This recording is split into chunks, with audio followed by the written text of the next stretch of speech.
Question number 1. What is the primary source of natural background radiation exposure to humans? Option A, radon gas. Option B, medical X-rays. Option C, nuclear power plants. Option D, microwave ovens. यहाँ question में पूछा गया कि natural background radiation का primary source क्या है जिससे कि ह्यूमंस को एक्सपोजर होता है। तो यहाँ पर इस क्वेश्चन का राइट आंसर है ऑप्शन ए, रेडॉन गैस। जो रेडॉन गैस है वो एक नेचुरल सोर्स है बैकग्राउंड रेडिएशन का। इसका जो सिंबल होता है वो Rn है और इसका जो एटॉमिक नंबर है 86 है। ये कार्बन मोनोऑक्साइड गैस की तरह ये टेस्टलेस, कलरलेस और ओडोरलेस होती है, यानी कि इसका कोई टेस्ट नहीं है, कोई इसकी सुगंध नहीं है या फिर इसका कोई कलर नहीं है। ठीक है, और ये हमारे बैकग्राउंड में होती है और ये एक लीडिंग कॉज है लंग कैंसर का।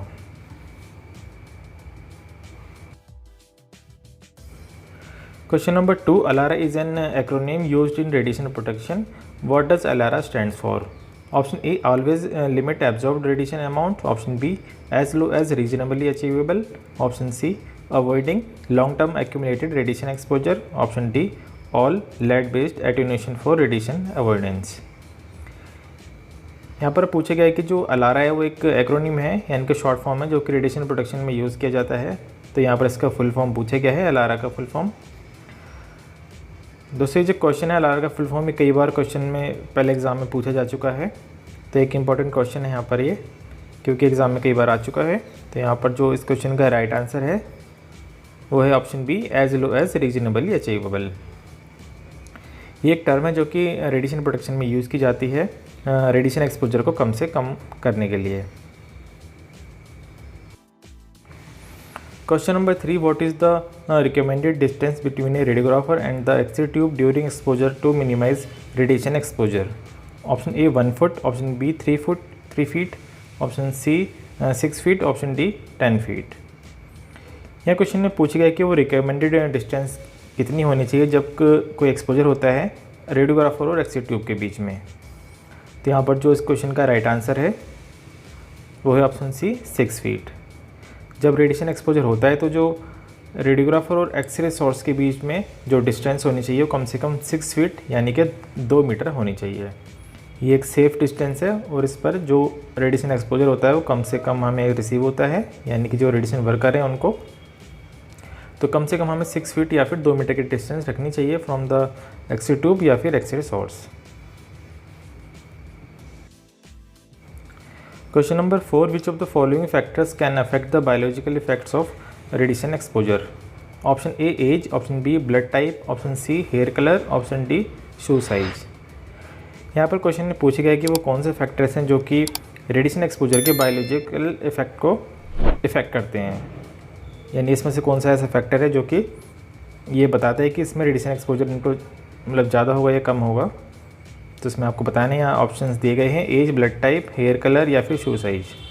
तो यहाँ पर जो इस क्वेश्चन का राइट आंसर है वो है ऑप्शन ए, एज। जो एज है वो एक फैक्टर होता है जो कि बायोलॉजिकल इफेक्ट को बताता है रेडिएशन एक्सपोजर के,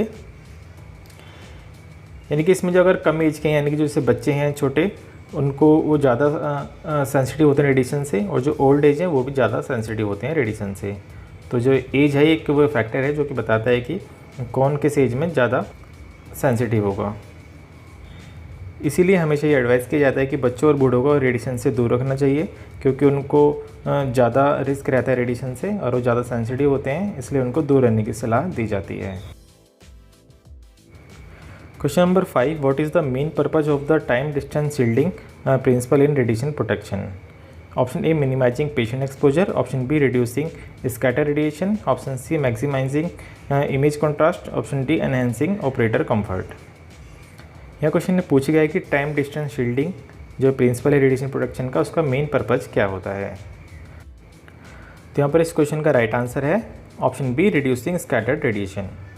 जो टाइम डिस्टेंस शील्डिंग का जो प्रिंसिपल है रेडिएशन प्रोटेक्शन का, वो स्कैटर रेडिएशन को रिड्यूस करने में हेल्प करता है, और ये हेल्प करता है रेडिएशन एक्सपोजर को कम करने में रेडियोग्राफर या फिर जो रेडिएशन वर्कर है उनके लिए। यहाँ पर टाइम का मतलब है कि हमें कम से कम टाइम स्पेंड करना चाहिए जब एक्सपोजर हो रहा हो, या फिर जो एक्सपोजर सोर्स है, यानी कि हमारा जो एक्सरे का जो सोर्स है उसके पास हमें कम से कम टाइम बिताना चाहिए।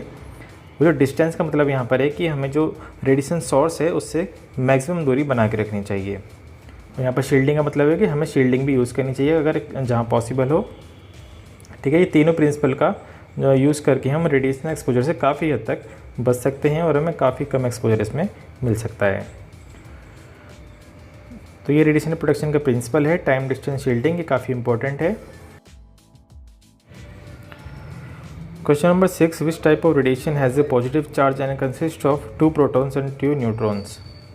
Option D alpha radiation, option B beta radiation, option C gamma radiation, option D neutron radiation. यह क्वेश्चन में पूछा गया किस टाइप की रेडिएशन में पॉजिटिव चार्ज होता है और वो 2 प्रोटॉन और 2 न्यूट्रॉन से बना होता है। तो यहाँ पर इस क्वेश्चन का राइट आंसर है ऑप्शन ए अल्फा रेडिएशन।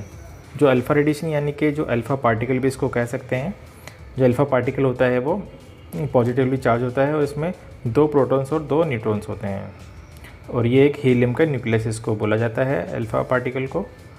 और जो अल्फा पार्टिकल अगर बहुत सारे होते हैं तो उसको अल्फा रेडिएशन बोला जाता है या फिर अल्फा रेज इसको बोल सकते हैं हम। Question number 7, what is the main source of occupational radiation exposure for radiologic technologist? Option A primary radiation, option B scatter radiation, option C cosmic radiation, option D background radiation. यहाँ पर एक question में पूछे गया है कि जो radiologic technologist होते हैं उनके लिए ऑक्यूपेशनल रेडिएशन एक्सपोजर का मेन सोर्स कौन सा है, यानी कि इसमें से कौन सा सोर्स है जिसके थ्रू उनको जो रेडिएशन एक्सपोजर होता है वो मिलता है। तो यहाँ पर इस क्वेश्चन का राइट आंसर है ऑप्शन बी स्कैटर रेडिएशन। जो रेडिएशन वर्कर होते हैं यानी कि जो रेडियोलॉजिक टेक्नोलॉजिस्ट होते हैं उनका जो मेन सोर्स होता है ऑक्यूपेशनल रेडिएशन एक्सपोजर का वो स्कैटर रेडिएशन होता है। जो पेशेंट से एक्सपोजर हो कि जो स्कैटर रेडिएशन होती हैं उनके थ्रू जो एक्सपोजर लगता है रेडियोलॉजिक टेक्नोलॉजिस्ट को, ठीक है, वो ऑक्यूपेशनल डोज या फिर ऑक्यूपेशनल एक्सपोजर वो कहलाता है। Question number 8, what is the primary function of A radiographic grid? Option A reduce patient dose, option B improve image contrast, option B increase special resolution, option D decrease exposure time. यह question में पूछा गया है कि radiographic grid का primary function क्या है या फिर मेन फंक्शन क्या है। तो यहाँ नीचे ऑप्शन दिए गए हैं। यहाँ पर जो इस क्वेश्चन का राइट आंसर है वो है option B improve image contrast. जो रेडियोग्राफिक ग्रिड होती है वो इमेज के कॉन्ट्रास्ट को बेटर करने में हेल्प करती है या फिर इमेज को जो इमेज कॉन्ट्रास्ट होता है उसको इम्प्रूव करती है। बट इससे जो इसका एक ड्रॉबैक है वो उससे ये है कि इसमें जो पेशेंट एक्सपोजर है वो थोड़ा सा बढ़ जाता है। बट इसमें जो इमेज कॉन्ट्रास्ट है वो हमें अच्छा मिल जाता है इसके यूज़ करने की वजह से। तो इसका प्राइमरी फंक्शन है इसका। Question number 9, which type of radiation has the highest ionizing potential? Option A alpha particles, option B beta particles, option C gamma rays, option D X rays. यह क्वेश्चन ने पूछा गया है कि किस टाइप की रेडिएशन में सबसे ज़्यादा जो आयोनाइजिंग पोटेंशियल होता है वो होता है। तो यहाँ पर ऑप्शंस दिए गए हैं, आपको बताना है कि इसमें से किस रेडिएशन का सबसे ज़्यादा आयोनाइजिंग पोटेंशियल होता है। तो यहाँ पर इस क्वेश्चन का राइट आंसर है ऑप्शन ए अल्फ़ा पार्टिकल्स। जो अल्फ़ा पार्टिकल्स होते हैं वो हीलियम न्यूक्लियस होते हैं और इसमें 2 प्रोटॉन्स और 2 न्यूट्रॉन्स होते हैं और इनका जो आयोनाइजिंग पोटेंशियल होता है सबसे ज़्यादा होता है बाकी रेडिएशन से। Question number 10, what is the process by which X-rays interact with matter and lose energy? Option A Compton scattering, option B photoelectric effect, option C pair production, option D ब्रेमस्टर्लिंग।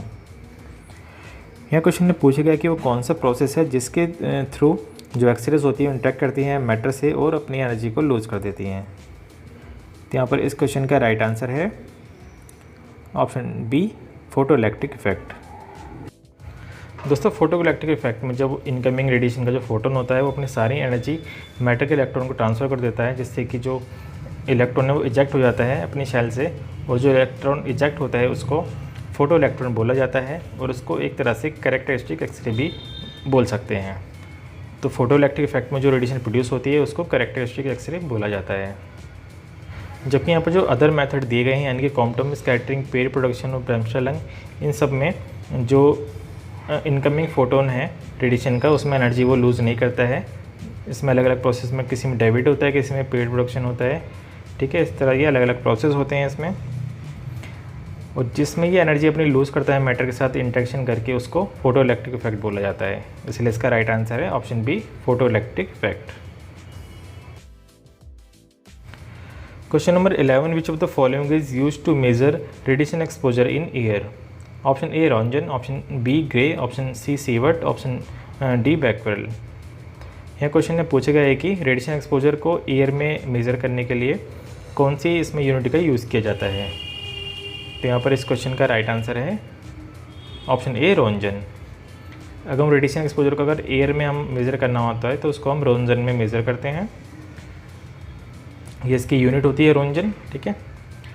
अगर absorb dose measure करना हो हमें तो उसके लिए हम grey unit use करेंगे। अगर डोज इक्विवेलेंट के लिए कोई यूनिट यूज़ करते हैं तो उसके लिए हम सीवर्ट यूज़ करेंगे। और जो बैकवेल है यहाँ पे वो रेडियो एक्टिविटी की यूनिट है। तो ये आपको याद रखना है कि कौन किसकी यूनिट है। एक इम्पॉर्टेंट क्वेश्चन है, एग्जाम में कई बार पूछा जा चुका है पहले भी।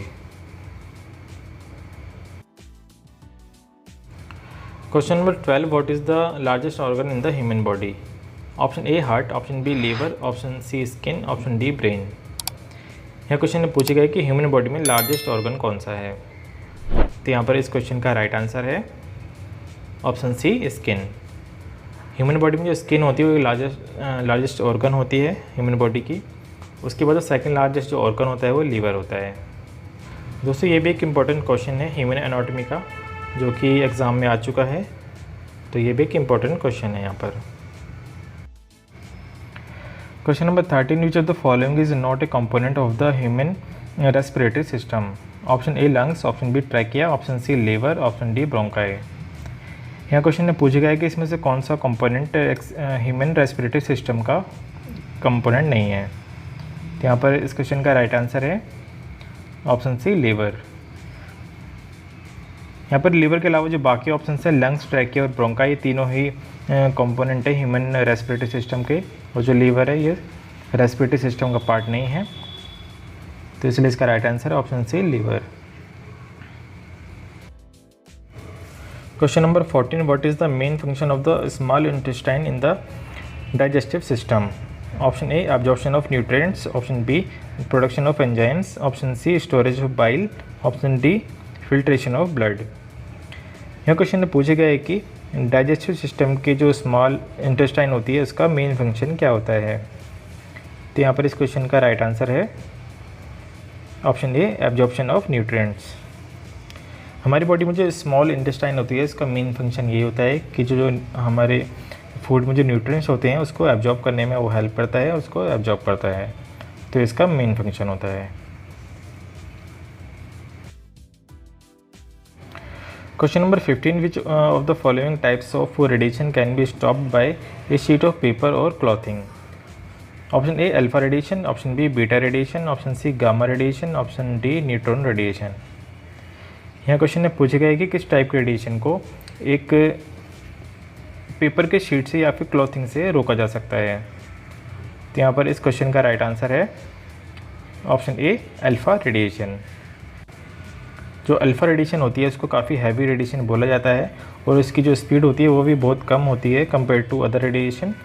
तो इसको एक पेपर शीट से भी इसको रोका जा सकता है, जितनी इसकी स्पीड कम होती है और इसकी जो पेनिट्रेशन पावर होती है वो भी काफ़ी कम होती है, इसलिए इसको एक पेपर के शीट से भी इसको रोका जा सकता है।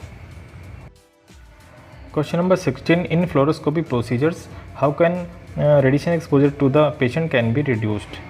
Option A by increasing the fluoroscopy time, option B by using a high dose of radiation, option B by minimizing the distance between the patient and the image intensifier, option D by minimizing the fluoroscopy time and using pulsed fluoroscopy modes। यह question में पूछा गया है कि fluoroscopy procedures में हम patient को कैसे रेडिएशन डोज कम कर सकते हैं। तो यहाँ पर इस क्वेश्चन का राइट आंसर है option D by minimizing the fluoroscopy time and using pulsed fluoroscopy modes. Fluoroscopy modes में हम जो पेशेंट का एक्सपोजर है उसको हम फ्लोरोस्कोपी टाइम को कम कर सकते हैं जिससे कि पेशेंट एक्सपोजर कम हो जाए, और दूसरा हम पल्स फ्लोरोस्कोपी मोड का यूज़ करेंगे। पल्स फ्लोरोस्कोपी मोड में क्या होता है कि जो फ्लोरोस्कोपी है कॉन्टीन्यूसली उसमें नहीं चलती है, इसमें फुट स्विच का यूज़ किया जाता है, जिससे कि हमें जब हमें इमेज देखनी होती है तभी जो फुट स्विच है उसको दबाया जाता है और जो फ्लोरोस्कोपी है वो ऑन हो जाता है। तो इस तरह हम जो पेशेंट एक्सपोजर है वो कम कर सकते हैं हम। ये फैसिलिटी मोस्टली हमें डिजिटल रेडियोग्राफी मशीन्स पर देखने को मिलती है। Question number 17, what is the SI unit for absorb dose? Option A coulomb per K G, option B sievert, option B gray, option D Rutherford. यह क्वेश्चन में एब्जॉर्ब डोज की SI unit पूछी गई है। तो यहाँ पर इस क्वेश्चन का राइट आंसर है option C gray. Absorb dose की जो एसआई यूनिट है वो ग्रे होती है और इसकी जो कन्वेंशनल यूनिट है वो रेड होती है। तो ये आपको याद रखना है। ये जो क्वेश्चन है ये रेडिएशन यूनिट से पूछा गया है और इम्पोर्टेंट क्वेश्चन है, कई बार एग्जाम में आ चुका है। तो यूनिट आपको सारी अच्छे से पढ़ लेनी है रेडिएशन की, क्योंकि कोई भी यूनिट का क्वेश्चन इसमें से आ सकता है। Question number 18, what is the term for the reduction in radiation intensity as it passes through a material? Option A attenuation, option B absorption, option C scatter, option D transmission. यह question में पूछा गया है कि उस term को क्या बोला जाता है जब कोई रेडिएशन किसी मटेरियल से पास होती है तो उसकी जो इंटेंसिटी है वो कम हो जाती है, तो उस टर्म को क्या बोला जाता है? तो यहाँ पर इस क्वेश्चन का राइट आंसर है ऑप्शन ए एटेन्यूएशन। जब कोई रेडिएशन किसी मटेरियल से पास होती है तो उसकी जो इंटेंसिटी है वो कम हो जाती है, तो इस टर्म को हम एटेन्यूएशन बोलते हैं।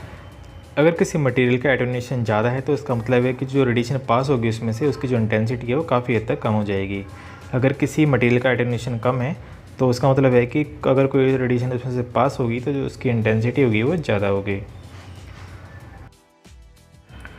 Question number 19, which type of radiation is composed of high speed electrons? Option A alpha particles, option B beta particles, option C gamma rays, option D neutrons. यह क्वेश्चन में पूछा गया है कि इसमें से कौन सी रेडिएशन बनी होती है हाई स्पीड इलेक्ट्रॉन से। तो यहाँ पर इस क्वेश्चन का राइट आंसर है ऑप्शन बी बीटा पार्टिकल्स। दूसरे क्वेश्चन में हाई स्पीड इलेक्ट्रॉन्स पूछा गया है, तो इसलिए इसका राइट आंसर होगा ऑप्शन बी बीटा पार्टिकल, क्योंकि जो बीटा पार्टिकल रेडिएशन होती है वो हाई स्पीड इलेक्ट्रॉन से बनी होती है। क्योंकि जो बीटा पार्टिकल होता है वो अपने में ही एक इलेक्ट्रॉन्स होता है। बाकी जो गामा रेज है वो इसमें फोटॉन्स होते हैं और इलेक्ट्रॉन्स नहीं होते हैं, इसलिए इसका राइट आंसर है option B beta particles. Question number 20, what is the most effective way to reduce patient radiation exposure during a radiographic procedure? Option A increase exposure time, option B increase source to image distance यानी कि SID, option C use a higher dose rate, option B use proper collimation. यह question में पूछा गया है कि radiographic procedure में जो मोस्ट इफेक्टिव वे होता है पेशेंट रेडिएशन एक्सपोजर को रिड्यूस करने का वो कौन सा होता है? तो यहाँ पर इस क्वेश्चन का राइट आंसर है option D use proper collimation. अगर हम प्रॉपर कॉलिमेशन का यूज़ करते हैं यानी कि हमें जो एरिया का इमेज लेना है, अगर उसी फील्ड उतना ही फील्ड खोलते हैं, उतना ही कॉलिमेशन खोलते हैं, तो इससे जो पेशेंट एक्सपोजर होता है काफ़ी हद तक कम हो जाता है। तो पेशेंट को अगर एक्सपोजर हमें कम से कम देना है तो हमें प्रॉपर कॉलिमेशन का यूज़ करना चाहिए, जिससे कि पेशेंट एक्सपोजर कम से कम जाए। Question number 21, which part of the human brain is responsible for regulating basic functions like breathing and heart rate? Option A cerebrum, option B cerebellum, option C medulla oblongata, option D hypothalamus. यह question में पूछा गया है कि human brain का वो कौन सा पार्ट है जो कि ब्रीदिंग और हार्ट रेट को रेगुलेट करता है। तो यहाँ पर इस क्वेश्चन का राइट आंसर है ऑप्शन सी मेडुला ऑब्लोंगेटा। हमारे ब्रेन का जो मेडुला ऑब्लोंगेटा पार्ट है वो ब्रीथिंग को और हार्ट रेट को रेगुलेट करता है। Question number 22, what is the name of the fluid that lubricates joints in the human body? Option A synapse, option B lymph, option C cerebrospinal fluid, option D synovial fluid. यह question में पूछा गया है कि उस fluid का नाम क्या है जो कि हमारे ह्यूमन बॉडी के जॉइंट्स को लुब्रिकेट करता है।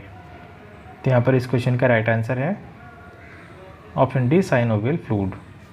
जो साइनोवियल फ्लूइड होता है हमारे जॉइंट्स के अंदर होता है, वो हमारे जॉइंट्स को लचीला बनाता है, वो लुब्रिकेट करता है, वो इस फ्लूइड को साइनोवियल फ्लूइड बोला जाता है। तो उसका राइट आंसर है ऑप्शन डी साइनोवियल फ्लूइड। दोस्तों अगर आप इस वीडियो का PDF डाउनलोड करना चाहते हैं तो मैंने नीचे डिस्क्रिप्शन में इसका लिंक दे दिया है, वहाँ पर जाके आप इसका PDF डाउनलोड कर सकते हैं और अपने एग्ज़ाम की प्रैक्टिस कर सकते हैं। Question number 23, which shielding material is commonly used to protect against gamma rays? Option A lead, option B aluminium, option C copper, option D plastic. यह क्वेश्चन में पूछा गया है कि गामा रेज से बचने के लिए कौन सी शील्डिंग मटेरियल का यूज़ किया जाता है। तो यहाँ पर इस क्वेश्चन का राइट आंसर है ऑप्शन ए लेड। रेडिएशन से प्रोटेक्ट करने के लिए मेनली लेड का ही यूज़ किया जाता है और गामा रेज से बचने के लिए भी हमें जो हाई थिकनेस वाले जो लेड होते हैं उसका यूज़ किया जाता है। तो इसका राइट आंसर है option A lead. Question number 24, which of the following is a common method for reducing radiation exposure to the paediatric patients during X-ray imaging?